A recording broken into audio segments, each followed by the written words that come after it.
बिस्मिल्लाहिर्रहमानिर्रहीम। अस्सलामु अलैकुम। मैं हूं तसव्वुर शहज़ाद और आप देख रहे हैं तसव्वुर शहज़ाद ऑफिशियल। नाज़रीन, आज पूरी कौम की नज़रें सुप्रीम कोर्ट पर थीं और ये फ़ैसला की तरफ थी कि इलेक्शन के हवाले से सुप्रीम कोर्ट क्या फ़ैसला करती है, तो इस हवाले से आज गुफ्तगू होगी। इसके अलावा मौलाना फजल रहमान ने किस मौके पर किस समझदारी का मुज़ाहरा किया, ये आपको बताएँगे। इसराइल के हवाले से शहबाज शरीफ साहब का क्या मौक़िफ़ आया है, इस पर भी गुफ्तगू होगी। और अब अगर आपने हमारा चैनल सब्सक्राइब नहीं किया तो सब्सक्राइब कर लीजिए, बेल आइकन का बटन दबा दीजिए और कमेंट सेक्शन में अपनी राय से हमें ज़रूर आगाह कीजिएगा। नाज़रीन, सबसे पहले आते हैं फ़लस्तीन और इसराइल के इशू पर। बाकायदा जो एक तिजारती कंटेनर पहुंचा है इसराइल में पाकिस्तान की जानिब से, इस पर गुफ्तगू करते हैं कि कहा जा रहा था कि पाकिस्तान ने इसराइल के साथ तिजारती ताल्लुकात बहाल कर लिए हैं और सोशल मीडिया पर एक तूफ़ान चल रहा था और कहा जा रहा था कि पाकिस्तान ने ये कंटेनर यानी खाने पीने का कोई सामान, फल और खजूरें वगैरह भिजवाई हैं इसराइल, और वो ये सामान लेके जाने वाला पाकिस्तान का वाहिद यहूदी शख्स है जो कराची का रहायशी है। उसने ये सामान यूएई और यूएई से ख़रीद कर वहाँ इसराइल पहुँचाया है। और इसके बाद जब वो इसराइल पहुँचा है तो उसने बाकायदा इसको मीडिया और सोशल मीडिया पर वायरल किया। इस हवाले से जो ज्यूश कांग्रेस है उनकी, उसकी जानिब से भी बाकायदा एक लेटर जारी किया गया जिसमें बताया गया कि पाकिस्तान से सामान पहुंच गया। नाज़रीन, इस सामान को, इस कंटेनर को ले जाने में उस वाहिद इसराइली शख्स का किरदार तो हो सकता है, लेकिन ये मुमकिन नहीं कि हुकूमती ऐवानों में इस बात का इल्म ना हो। बाज़ औक़ात हुकूमत की सतह पर ये टेस्ट केस होता है कि ऐसा कोई इक़दाम करके फिर उसका रिएक्शन देखा जाता है कि अवामी सतह पर इसका क्या रद्द-ए-अमल आता है, फिर उसके बाद अगली पॉलिसी जो है वो मुरतब की जाती है। अब जो ये खाने पीने की चीज़ें इसराइल गई हैं, बज़ाहिर तो इसे वो पाकिस्तानी यहूदी लेकर गया है, लेकिन हमारे ज़राए ये कह रहे हैं कि उस यहूदी को बाकायदा हुकूमत की जानिब से भी मराहत दी गई है, फैसिलिटेट बहरहाल किया गया है। लेकिन अब वज़ीर आज़म शहबाज शरीफ ने जब अवामी रद्द-ए-अमल देखा है तो इस हवाले से पाकिस्तान की वज़ारत ख़ारजा ने भी बाज़ाब्ता तौर पर बयान जारी किया और इस कंसाइनमेंट से बाकायदा लातल्की का ऐलान किया। और उन्होंने कहा कि जो तर्जमान है दफ्तर ख़ारजा के, उन्होंने कहा कि ये पाकिस्तान की जानिब से कोई ऐसा कंटेनर नहीं भेजा गया। अगर ये कंटेनर गया भी है तो ये यूएई से गया है और इसको ले जाने वाला वही पाकिस्तानी यहूदी है जो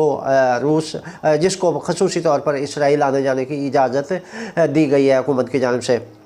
तो नाज़रीन, अब आज जो है पार्लिमानी पार्टी का इजलास था मुस्लिम लीग नून की, उसमें मियां मोहम्मद शहबाज शरीफ हमारे वज़ीर आज़म हैं, उन्होंने बाकायदा तौर पर जो है वो किया है, बयान जारी किया है। उन्होंने कहा है कि हमारा जो है वो इसराइल के साथ कोई तिजारती ताल्लुकात बहाल नहीं हुए हमारे, हम बाकायदा तौर पर इसराइल को एक गासिब रियासत समझते हैं और फ़लस्तीनी अवाम के काज के साथ खड़े हैं, उनकी जद्दोजहद के भरपूर हामी हैं। तो वज़ीर आज़म की जानिब से ये बयान आना एक हौसला अफजा इक़दाम है और हुकूमत को वाकई इस मामले में दो टोक और वाज़े मौक़िफ़ रखना होगा, क्योंकि इस हवाले से क़ायद-ए-आज़म मोहम्मद अली जिन्नाह के फरमूदात वाज़े हैं और इसमें कोई लगी लिपटी है ही नहीं कि अगर हम आज इसराइल को तस्लीम कर लेते हैं तो फिर हमें अपने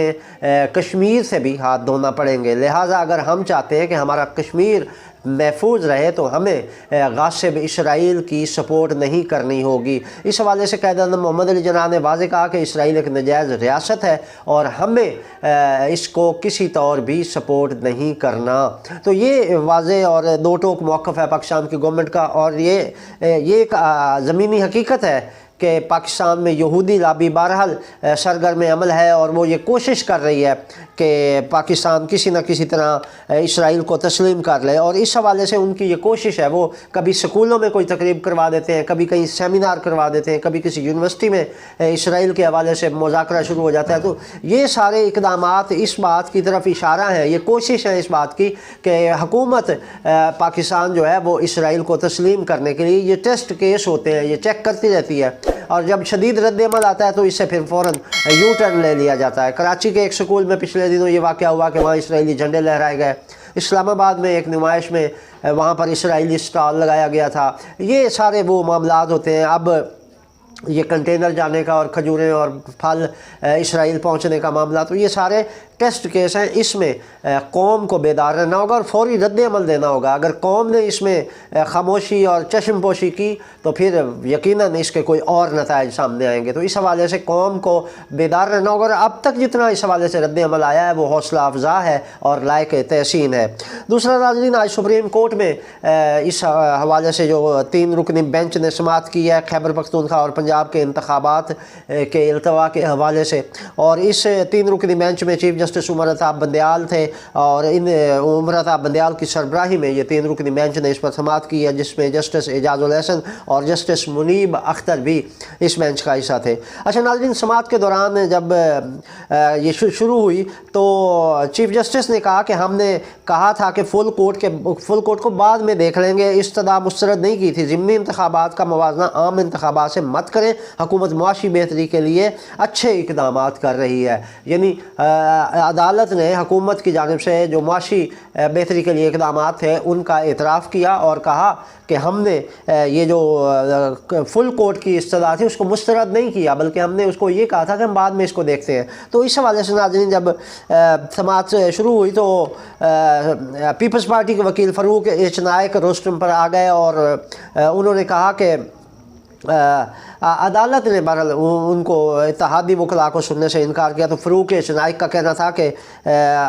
फ़ारूक एच नायक जब रोस्टम पर आया तो चीफ जस्टिस ने सवाल किया कि क्या आप केस का हिस्सा बन रहे हैं, आपने तो बाइकाट कर दिया था, जिस पर उन्होंने कहा कि हमने बाइकाट नहीं किया बल्कि हमने इस हवाले से तहफ़्फ़ुज़ात थे हमारे बेंच पर। फ़ारूक एच नायक ने कहा। तो चीफ जस्टिस ने कहा कि आप इस पर अपनी जो आपकी राय है वो तहरीरी तौर पर दें कि आप का बाइकाट कर रहे हैं या नहीं, क्योंकि कौमी मीडिया में कल से ये चल रहा है कि आपका इजलास हुआ था PDM की जमातों का और उसमें ये तय पाया था कि वो बाइकाट करेंगे। तो ये एक वाज़ेह कौमी मीडिया में ये खबरें चल रही हैं कि आपने बाइकाट किया है, लेकिन अब आपका यहाँ पहुँच जाना ये अदालत पर एतमाद का इजहार है कि तमाम जमातों के वकला यहाँ मौजूद हैं, PDM के जो नुमाइंदा वो वकला हैं तो वो यहाँ मौजूद हैं, जो इस बात की दलील है कि आपने इस बेंच पर एतमाद किया है। तो इस पर जो फ़ारूक एच नायक ने कहा कि हमें बेंच पर तहफ़्फ़ुज़ात हैं, तो जिस पर उन्होंने कहा कि सियासी जमातें समझती हैं कि लार्जर बेंच बनना चाहिए। तो इस पर वाज़ेह चीफ जस्टिस ने रूलिंग दी। उन्होंने कहा कि हमने इसका इनकार नहीं किया, लेकिन हमने कहा ये बाद में देखेंगे, पहले ये मामला तो सुलझा लें। तो इस हवाले से नाज़रीन ये बड़ा दिलचस्प रहा आज का, और इस पर जो है वो फ़ैसला महफूज कर लिया गया है। अब ये फ़ैसला कल सुनाया जाएगा, लेकिन इसका वक्त नहीं बताया गया। उसका फ़ैसला खुद chief justice of supreme court of Pakistan करेंगे और उसके बाद इस केस का बाज़ाब्ता तौर पर ऐलान कर दिया जाएगा, फ़ैसला सुना दिया जाएगा, जिसमें इंतखाबात के हवाले से वाज़ेह जो हदायत हैं आइन और कानून की रूह से वो दी जाएंगी। इसके अलावा नाज़रीन ये जो इत्तेहादी जमातों का इजलास हुआ था इस गुज़श्ता रोज़, तो उसमें जब मुश्तरका तौर पर फ़ैसला कर लिया गया कि हमने इसका बाइकाट करना है, तो इस इजलास में भी बड़ी दिलचस्प सूरत हाल रही। इजलास के एंड पे ये फ़ैसला किया गया कि अब जो ये अलामिया हमने तय किया है, जिस पर हमने तमाम जमातों ने इत्तफ़ाक़ किया है, ये अलामिया कौन जारी करेगा। तो इस हवाले से ये जो घंटी थी वो मौलाना फजल रहमान के गले में डालने की कोशिश की गई और कहा गया कि मौलाना साहब चूँकि PDM के सदर हैं, सरबराह हैं, लिहाजा वो ये ऐलान करेंगे कि हमने अदालती इस जो समाअत है इसका बाइकाट कर रहे हैं। लेकिन मौलाना फजल रहमान ने इस मौके पर इंतहाई समझदारी का मुजाहरा किया और उन्होंने कहा कि नहीं, क्योंकि मौलाना ये समझते थे कि अगर मैंने ये ऐलान कर दिया तो कल को ये तौहीन अदालत के ज़ुमरे में आ जाएगा और ये मामला और फिर कहीं अदालत मेरे गले में कोई फंदा न डाल दे। तो इस पर मौलाना फजल रहमान ने बेहतरीन हिकमत अमली का मुजाहरा करते हुए साफ इनकार कर दिया था और मौलाना ने कहा कि नहीं, मैं इसकी वो जो ये अलामिया है वो मैं प्रेस कॉन्फ्रेंस में नहीं दूंगा। इस पर कहा गया कि मौलाना ने फिर ये मशवरा भी दिया कि शहबाज शरीफ साहब मौजूद हैं और वो इसको जारी करेंगे। तो लेकिन शहबाज शरीफ साहब भी मौलाना से भी ज़्यादा समझदार निकले, उन्होंने भी इनकार कर दिया। उन्होंने कहा कि नहीं, ये भी ऐसा नहीं हो सकता, मैं वज़ीर-ए-आज़म हूँ, सिटिंग वज़ीर-ए-आज़म जब अदलिया पर अदम एतमाद का इजहार करेगा बाज़ाब्ता तौर पर तो फिर ये काबिल गिरफ्त चीज़ बन जाएगी। तो उसमें शहबाज शरीफ ने भी अपना दामन बचा लिया, जिसके बाद कोई बंदा आगे नहीं आ रहा था कि जो کہے کہ میں پریس کانفرنس میں جا کر یہ اعلامیہ پیش کروں گا کہ ہم عدالت پر عدم اعتماد کر رہے ہیں، تو جب کسی بندے نے آمادگی ظاہر نہیں کی تو اس کے بعد یہ فیصلہ کیا گیا کہ کوئی پریس کانفرنس نہیں ہوگی اس اجلاس کے بعد، بلکہ ایک اعلامیہ میڈیا کو ریٹن فارم میں جاری کر دیا جائے گا، جیسے پریس ریلیز جاری کی جاتی ہے تو اس میں یہ ساری باتیں لکھ دی جائیں گی۔ یہ اس لیے کیا گیا کہ کل کو اگر عدالت کوئی ایکشن لیتی ہے اس بات پر تو یہ مکر جائیں کہ یہ ہم نے نہیں جاری کیا تھا، توڑ موڑ کر پیش کیا گیا۔ جیسے ہماری سیاست کا چلن ہے کہ جب کوئی بات غلط ہو جاتی ہے تو وہی اس سے مکر جاتے ہیں سیاستدان، اور یہ بیان جاری کر دیتے ہیں کہ ہمارے بیان کو تروڑ مروڑ کر پیش کیا گیا، اس کا غلط مطلب نکالا گیا، ہم نے یوں نہیں یوں کہا تھا اور یوں نہیں یوں کہا تھا، یوں کہہ کر یہ بچ نکلتے ہیں۔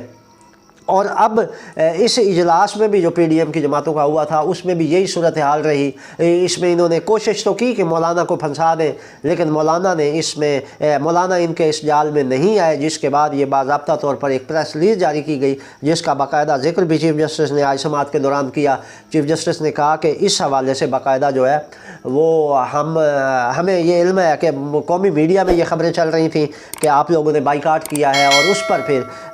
جسٹس اعجاز الحسن نے کہا کہ وکالت نامہ دینے والے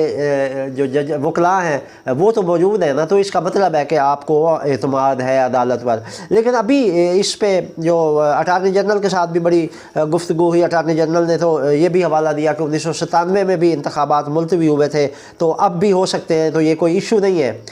فاروق ایچ نائک نے کہا کہ سیاسی جماعتیں سمجھتی ہیں کہ یہ آرٹیکل 218، 17، 294 اور 254 کا معاملہ ہے۔ اٹارنی جنرل نے کہا کہ 9 رکنی لارجر بینچ نے 2 دن کے اس کی سماعت کی تھی۔ جسٹس منیر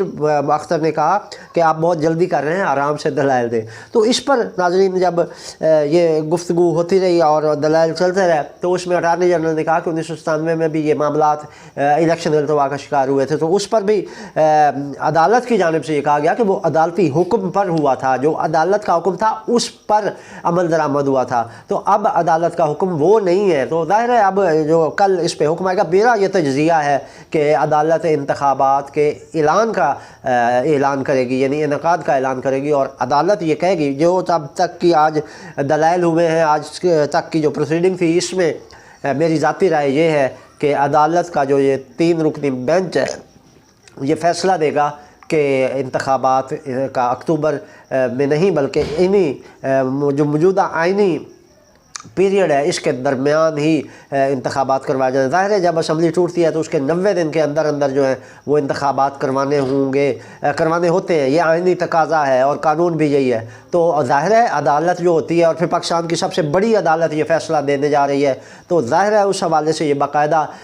قانون کی، ظاہر ہے عدالت اور ججز نے تو قانون کو دیکھنا ہوتا ہے، جو آئین کو دیکھنا ہوتا ہے، جو آئین کا تقاضا ہے اس کے مطابق فیصلے دینے ہوتے ہیں۔ اس میں کسی کی رائے نہیں دیکھی جاتی، کسی کے جذبات کا احترام نہیں کیا جاتا، بلکہ جو قانون اور آئین ہے اس کے مطابق فیصلے ہوتے ہیں۔ اب اگر شہباز شریف یا ان کی کابینہ یا دیگر پارٹیاں چاہتی ہیں کہ انتخابات التوا کا شکار ہوں اور یہ اقتدار کے مزے لوٹتے رہیں، تو یہ ان کی ذاتی خواہش تو ہے، قانونی اور آئینی حق ان کو حاصل نہیں ہے کہ یہ اس طرح التوا میں ڈالتے ہوئے بات کو لٹکا دیں۔ تو اس حوالے سے میری جو ذاتی رائے اور میرا تجزیہ ہے وہ یہ ہے کہ کل کا جو فیصلہ آنے والا ہے وہ پاکستان کے آئین اور قانون کے مطابق ہوگا، اور عدالت انتخابات کے انعقاد کا حکم دے گی۔ یہ تھی ناظرین اب تک کی اپڈیٹ۔ تصور شہزاد کو اجازت دیجیے، اللہ نگہبان۔